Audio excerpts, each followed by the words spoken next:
나라의 위기를 극복하는 길이 있다고 할 것 같으면 오늘은 제96주년 3.1절을 맞이하는 주일입니다.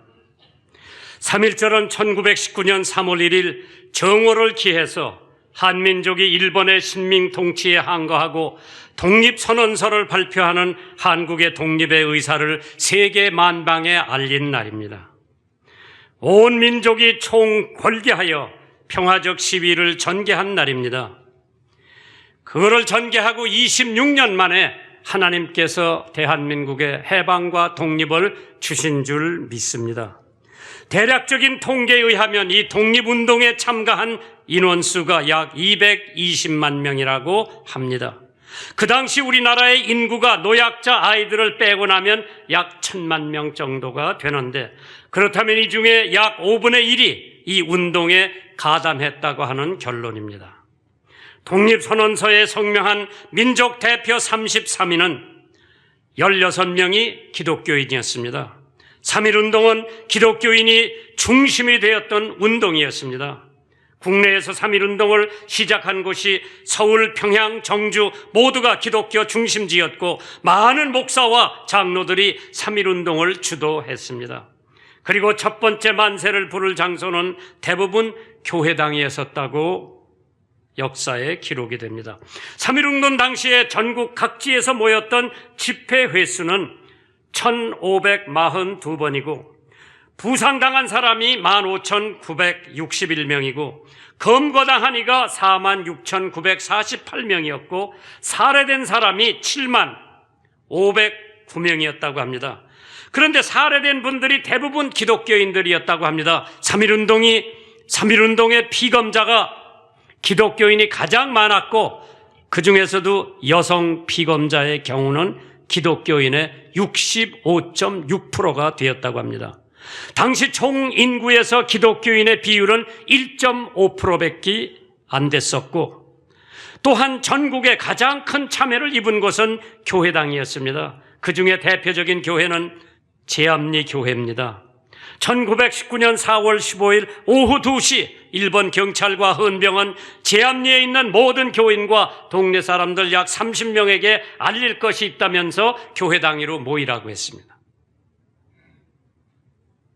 모두가 들어가자 출입문과 창문을 모두 잠가버리고 석유를 뿌리고 교회에다가 불을 질렀습니다. 23명은 불에 타 죽고 뛰어나온 6명은 뜰에서 칼에 잔인하게 찔려 죽었고 말았습니다. 그때 한 부인이 어린 아기를 창문 밖으로 겨우 내놓으면서 아기만은 살려달라고 애원했으나 일본 군경은 아이마저 칼로 찔러 죽였습니다.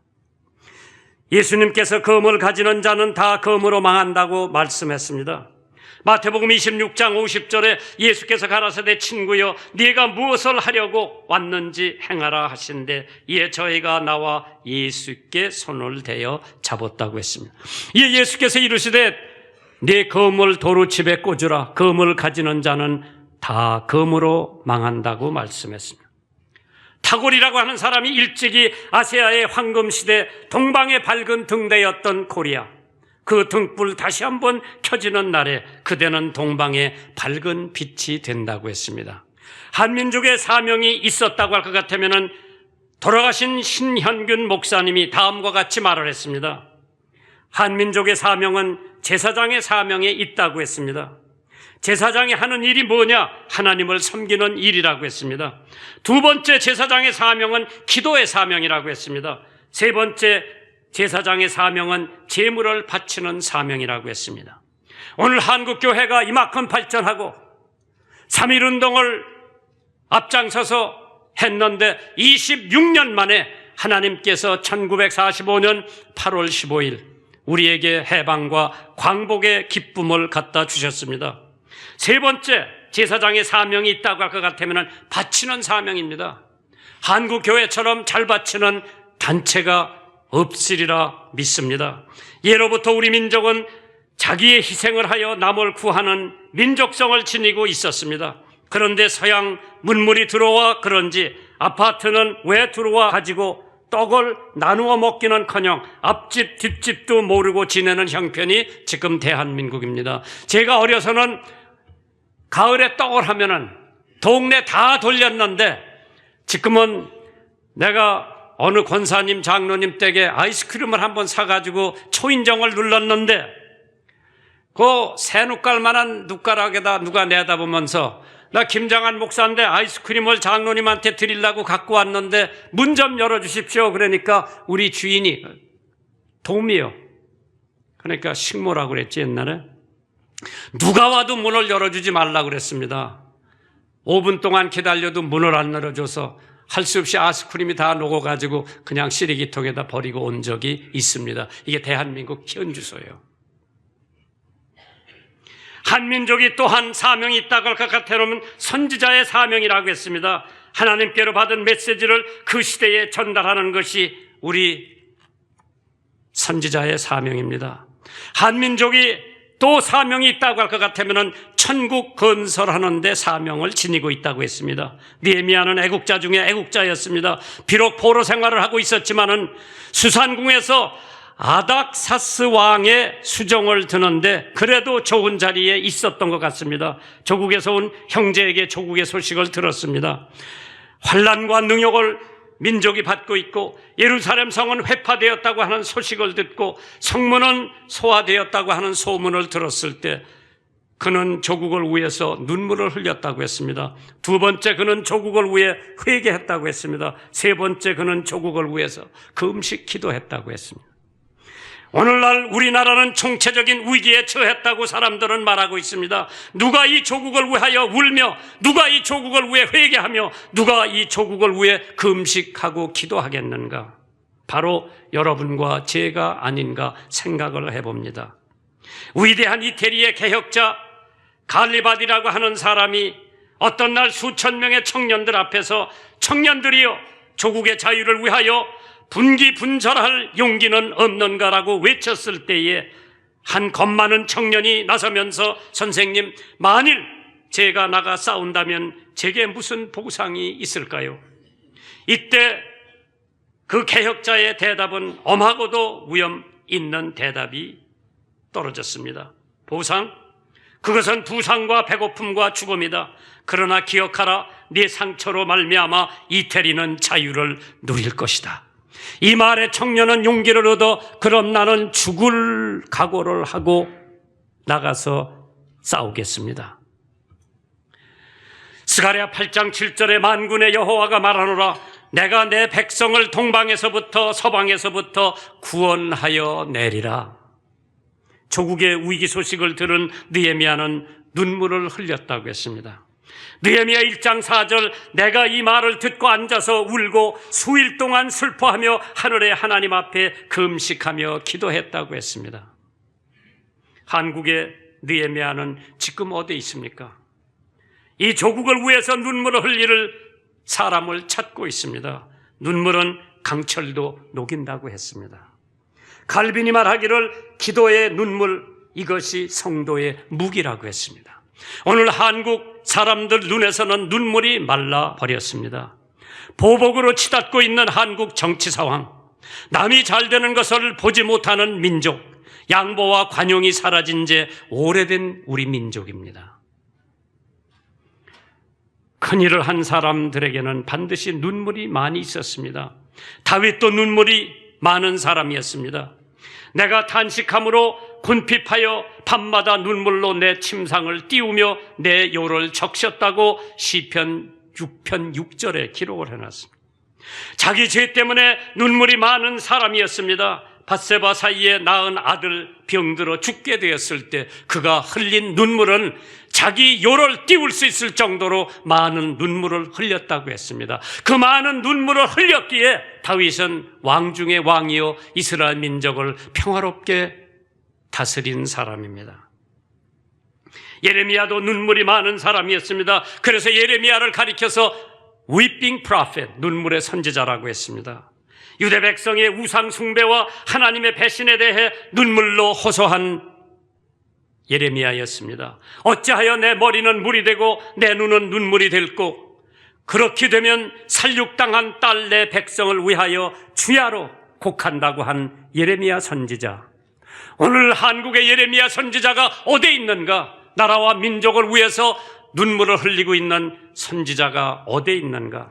사도 바울도 눈물이 많은 사람이었습니다. 잃어버린 영혼을 위해서 그는 많은 눈물을 흘렸습니다. 사도행전 20장 31절에 그러므로 내가 일깨어 내가 3년이나 밤낮 쉬지 않고 눈물로 각 사람을 훈계하던 것을 기억하라. 3년 동안 눈물로 자기 백성을 하나님 앞으로 인도합니다. 시편 126편 5절에 눈물을 흘리며 씨를 뿌리러 나가는 자는 기쁨으로 건넌다고 했습니다. 예수님도 눈물이 많으신 분이었습니다. 성을 향해 보시고 울었습니다. 누가복음 19장 41절에 가까이 오사 성을 보시고 우셨다고 했습니다. 나사로가 죽었을 때 예수님은 그 무덤 앞에서 눈물을 흘리셨다고 했습니다. 눈물은 동정이요 마음의 상태를 나타내는 것입니다. 눈물을 주의 병에 담아달라고 시편 56편 8절에 기록을 해놨습니다. 나의 유리함을 주께서 계수하셨으니 나의 눈물을 주의 병에 담으소서. 이것이 주의 책에 기록되지 아니하였나이까. 눈물이 시냇물같이 흐르나이다. 시편 119편 136절에 있는 말씀입니다. 저희가 주의 법을 지키지 아니하므로 내 눈물이 시냇물같이 흐르나이다. 성직자도 눈물로 회개할 때가 왔습니다. 성도도 눈물로 회개할 때가 왔습니다. 정치인도 눈물로 회개할 때가 왔습니다. 경제인도 대학생도 교수도 군인도 상인도 나라를 위해서 눈물을 흘릴 때가 왔습니다. 온 국민이 회개할 때, 회개하지 않으면 멸망한다고 했습니다. 이제 회개 운동이 일어나야 할 때인 줄 믿습니다. 유관순 부모님은 기독교 신앙을 물려받은 사람입니다. 그 아버지 유중권 씨는 일찍이 기독교 신앙을 받아들여서 자기 딸이 개화 교육을 받게 했습니다. 유관순이 그 당시 서울 한성에 올라온 나이는 겨우 13살이었습니다. 17살 때 있었던 3.1 만세 운동이 있기까지 이화학당 보통과에서 이화여고 고등 보통학교 옆에 있던 정동교회를 다녔는데 그 당시 목사님이 바로 독립선언서에 서명한 33명 중에 한 명이었던 손정도 목사님이었습니다. 그 당시 이화여고에서 새벽마다 기도회가 있었습니다. 함께 생활했던 생존자들의 증언에 의하면 유관순은 밤과 새벽마다 텅 빈 촛불에 혼자 남아서 무릎을 꿇고 때로는 눈물을 흘리며 기도하기를 하루도 거르지 않고 했다고 합니다. 유관순의 민족 정신은 바로 기독교 신앙에서 태어난 겁니다. 17세의 유관순은 이화학당에서 학업을 마치고 고향인 천안에 내려와 기독교인들과 유림들을 모아 태극기를 만들고 1919년 충청남도 병천에서 3.1운동을 터뜨렸던 것입니다. 3.1운동 때를 기다리고 있었던 전국의 애국자로 하여금 독립운동을 시작하게 한 기폭제가 되었습니다. 3.1절 독립운동의 주모자로 체포되었던 유관순은 민심을 현혹하고 사회를 교란시켰다는 죄목에 끝까지 굴복하지 않고 서울 서대문 형무소에서 모진 고문으로 그 다음 해인 1920년 9월 28일 옥살을 했습니다. 그 이후 이화학당 교장이 유관순의 시신을 요구했으나 거절당하고 결국 국제 여론에 호소하여 시신을 인도받았는데 당시 일본은 유관순의 시신을 석유 상자 속에 토막을 내어 보관하고 있었다고 합니다. 유관순의 유언을 들어보세요. 내 손과 다리가 부러져도 내 고통은 이길 수 있으나 나라 잃어버린 그 고통만 견딜 수가 없습니다. 나라에 바칠 목숨이 오직 하나밖에 없는 것만이 이 소녀의 유일한 슬픔이었습니다. 이런 애국 열사가 있었기에 26년 후에 하나님께서 대한민국에 독립을 주시고 해방을 주시고 광복을 주신 줄 믿으시기 바랍니다. 두 번째로 이스라엘 백성 죄를 느헤미야는 회개를 합니다. 느헤미야 1장 6절에 이제 종이 주의 종 이스라엘 자손을 위하여 주야로 기도하오며 이스라엘 자손이 주 앞에 범죄함을 자복하오니 주는 귀를 기울이시며 눈을 여시어 종의 기도를 들으시옵소서. 나와 나의 아비 집이 범죄하였나이다. 교만한 죄를 회개합니다. 하나님의 각별한 보호와 특별한 은혜를 받다 보니 별로 감사도 은혜도 모르는 이스라엘 민족의 죄를 회개하고 있는 느헤미야 선지자.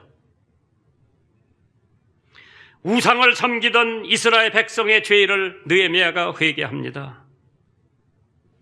토속 문화니 민족 문화니 하면서 무당이란 무당이, 점쟁이란 점쟁이들이 다 합법화하고 정치인들도 그들과 야합하고 있습니다. 박정희 대통령은 교인은 아니었지만은 미신 타파에 앞장섰던 분입니다. 10계명 제1계명 제2계명에 너는 나 외에 다른 신을 내게 있게 말지니 너를 위하여 새긴 우상을 만들지 말고 또 우로 하늘에 있는 것이나 아래 땅에 있는 것이나 땅 아래 물속에 있는 아무 형상이든지 만들지 말며 그것들에게 절하지 말라고 10계명 1계명 2계명에 말씀했습니다. 3.1절 우치무라 간조라고 하는 일본 사람은 하나님을 경외하지 않는 자의 성공은 멸망의 징조라고 했습니다. 인간의 참다운 성공은 황금 우상에 있는 것이 아니라 하나님을 섬기고 사랑하는 데 있다고 했습니다.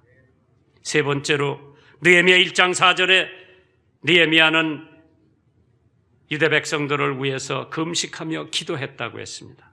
내가 이 말을 듣고 앉아서 울고 수일 동안 슬퍼하며 하늘의 하나님 앞에 금식하며 기도하였다고 했습니다. 미국의 최대 위기는 남북 전쟁 때였다고 생각이 됩니다. 북쪽이 승리한 것은 우연이 아닙니다. 아브라함 링컨 대통령이 위대하다고 하는 것은 남북 전쟁에 북쪽이 이겨서 위대한 것이 아니라 그가 그러한 위기에 놓여 있을 때에 비처 목사님 댁을 찾아갑니다. 미국의 대통령이 목사님을 찾아가서 기도받고 나와서 반드시 북쪽이 승리할 것을 믿었던 그 사실이 아브라함 링컨의 위대함입니다.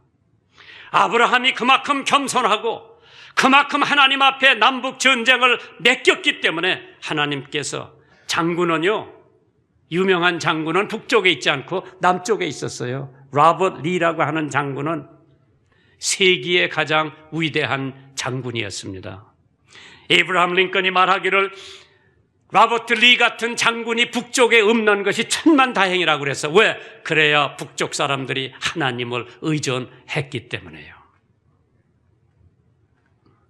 링컨이 이렇게 말합니다.